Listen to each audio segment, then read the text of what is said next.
Obrigada, senhor presidente. Obrigada pela deferência, mas para fazer justiça a essa casa, aos senadores envolvidos nesse projeto, antes de mais nada, eu quero parabenizar o autor da proposição, senador Antônio Carlos Valadares, que já em 2011, antes da parceria entre o CNJ, o Conselho Nacional de Justiça, Ministério da Justiça, Tribunal de Justiça do Estado de São Paulo, que numa parceria introduziram pela primeira vez o Instituto da Audiência de Custódia no Brasil.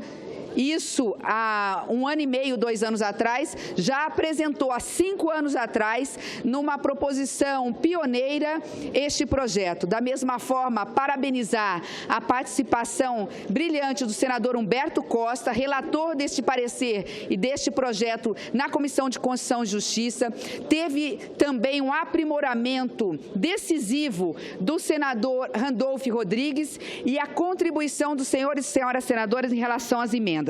Bem, senhor presidente, senhoras senadoras, senhores senadores, nós estamos votando em turno suplementar a audiência de custódia nos termos do substitutivo do parecer da comissão diretora.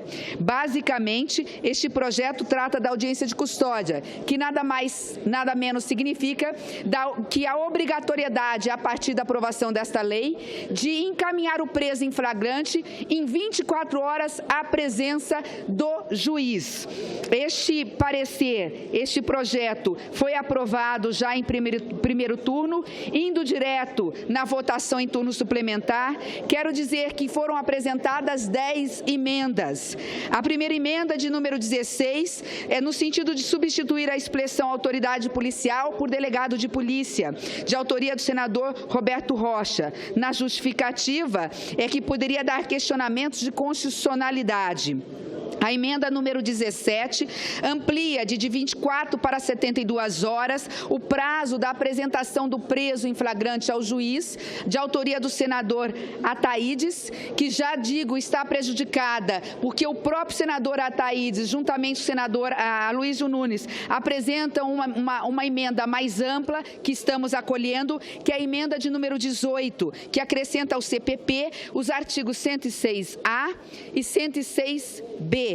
Com a seguinte redação: o prazo previsto para apresentação do preso perante o juiz competente poderá ser estendido para, no máximo, 72 horas, mediante decisão fundamentada do juiz em decorrência de dificuldades operacionais da autoridade policial. Parágrafo único. Excepcionalmente, por decisão fundamentada do juiz competente, em face à impossibilidade de apresentação pessoal do preso, poderá ser realizada por meio do sistema de videoconferência ou de outro recurso tecnológico de transmissão de som e imagem em tempo real, respeitado o prazo estipulado no CAPT.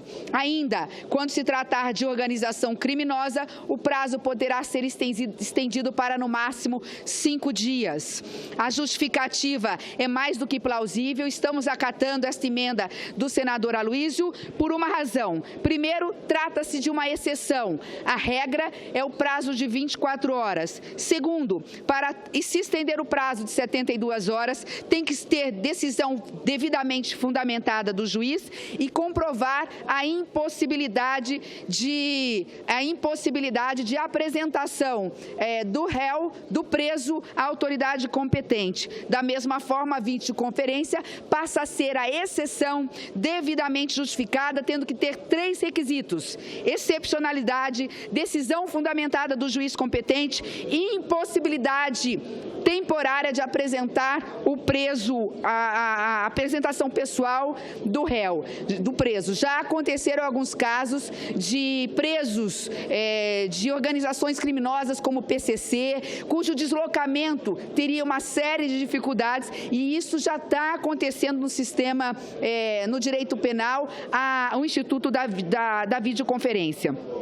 A emenda 19, também do senador Aloysio, merece ser acatada juntamente com a 20. No caso da emenda 20, é apenas de redação para colocar data e hora fixada na audiência de custódia. A emenda 19 realmente não tem cabimento, porque seria um cerceamento de direito do preso, no caso de se estender em demasia a prisão em flagrante sem apresentação em juízo. A emenda de número 21, também do senador Aloysio Nunes, que foi a mais polêmica, polêmica, diga-se de passagem, num acordo com o próprio autor da proposição, junto com a Procuradoria-Geral da República, com o Supremo Tribunal Federal, ouvindo a magistratura, os juízes de primeira instância, ouvindo a Defensoria Pública, nós estamos rejeitando, porque entendemos que a autoridade policial, ela pode conceder a fiança apenas quando a pena em abstrato chegar até 4 anos, como já é no Código. Estender essa possibilidade para o delegado arbitrar a fiança numa pena em abstrato de qualquer tempo, 10 anos, 20 anos, só porque não houve violência, estaria entrando aí numa seara muito delicada, numa possível arguição de inconstitucionalidade, porque seria o caso de estar tratando de uma atribuição privativa jurisdicional do Poder Judiciário. Me permite, Vossa Excelência tem toda a razão, me convenceu com o seu argumento, eu tive com bem conhecimento do seu parecer, Vossa Excelência tem toda a razão. Eu agradeço, senadora Luísa, e quero dizer que essa emenda está sendo rejeitada, inclusive porque num diálogo muito franco e aberto com o autor da proposição, da emenda, que é a Vossa Excelência, entendemos que, embora tenha tido boa vontade no sentido de ajudar no desencarceramento, nós temos que também olhar pelo lado da sociedade, no que se refere a resguardar a sociedade e os cidadãos como um todo.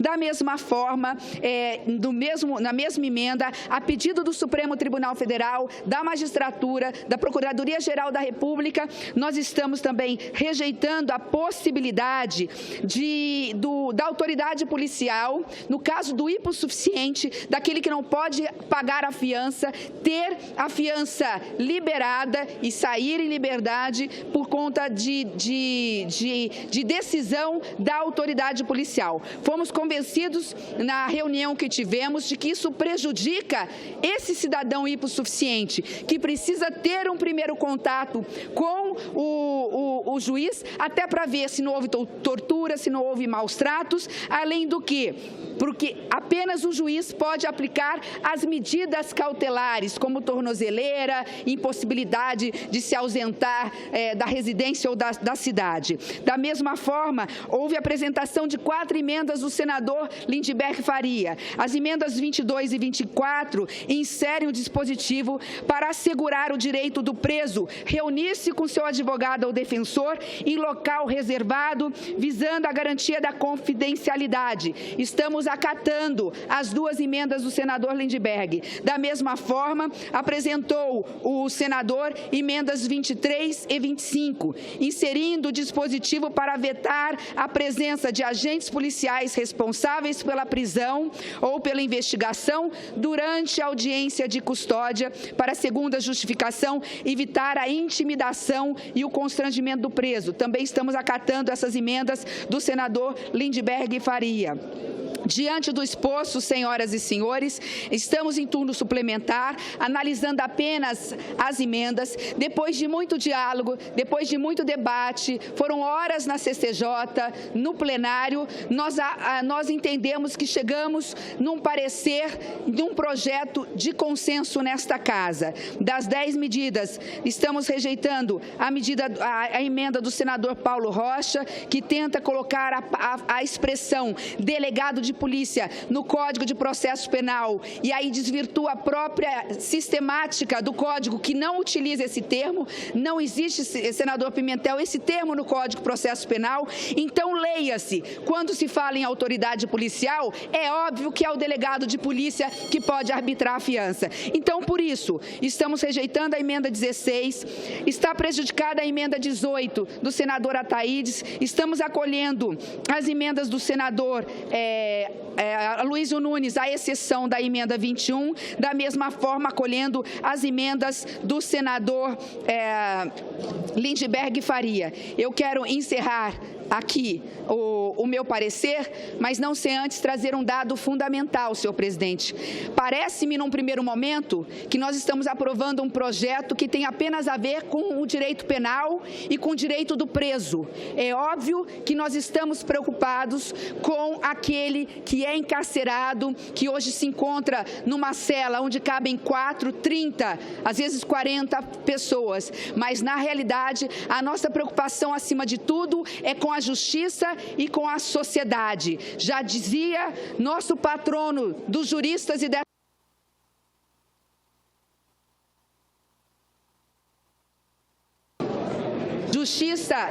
Justiça tardia nada mais é do que injustiça manifesta. Então, o que nós estamos fazendo aqui é uma demonstração de que nós queremos avançar no aperfeiçoamento da justiça, garantir, claro, que aquele preso que realmente tenha causado mal à sociedade cumpra a sua pena, mas nós não podemos desconsiderar as prisões arbitrárias, os pais de família que são muitas vezes um erro judiciário e policial, ficam presos por, numa média, de até 6 meses antes de ter o primeiro contato numa audiência com o juiz, e não tem preço esse tempo que ele passa injustamente preso na cadeia, porque a liberdade apenas talvez seja um bem menor do que a vida, e é isso que o projeto trata, aliado àquilo que vai ao encontro do interesse da sociedade. É o custo financeiro, quanto custa para a sociedade por mês um preso no Brasil. A ministra Carmen Lúcia, recentemente, de forma muito apropriada, foi muito feliz quando disse que um preso no Brasil custa R$ 2.400 por mês, enquanto um aluno do ensino médio custa R$ 1.200 por ano. Nós estamos falando na inversão de valores, que nós gastamos com um preso correspondente gastamos com os estudantes, é preciso 13 estudantes para dar o custo de um preso. Então, diante de tudo isso, das estatísticas que nós temos, de um sistema carcerário que hoje tem mais de 600 mil presos, desses 600 mil, quase 50% não tiveram contato nos primeiros 3 meses a 6 meses com os juízes. 40% desses presos ainda não tiveram o seu contato com o juiz. E quando tem na audiência de custódia, chega a quase 48% a liberdade condicional ou as medidas cautelares dadas pelo magistrado, o que significa você vai responder em liberdade porque você não é perigoso. Nós estamos falando, senhor presidente, de mais de 120 mil presos que poderiam estar respondendo em liberdade. Nós estamos falando de uma economia para os cofres públicos na ordem de 3 bilhões de reais. Portanto, este projeto é da mais alta relevância, não só para a justiça, não só para que possamos avançar no nosso sistema civilizatório, mas também para nos momentos difíceis econômicos que estamos passando. Isso também resulta em economia, dinheiro que está faltando na saúde, na educação e na segurança pública. Faço minhas as palavras de Darcy Ribeiro para finalizar a minha fala. Nos anos 90, dando um recado e dando uma sugestão aos governadores, ele disse: invistam na educação, porque senão nos próximos 20 anos faltará dinheiro para construir celas e presídios. Já está faltando, senhoras e senhores senadores. Muito obrigada.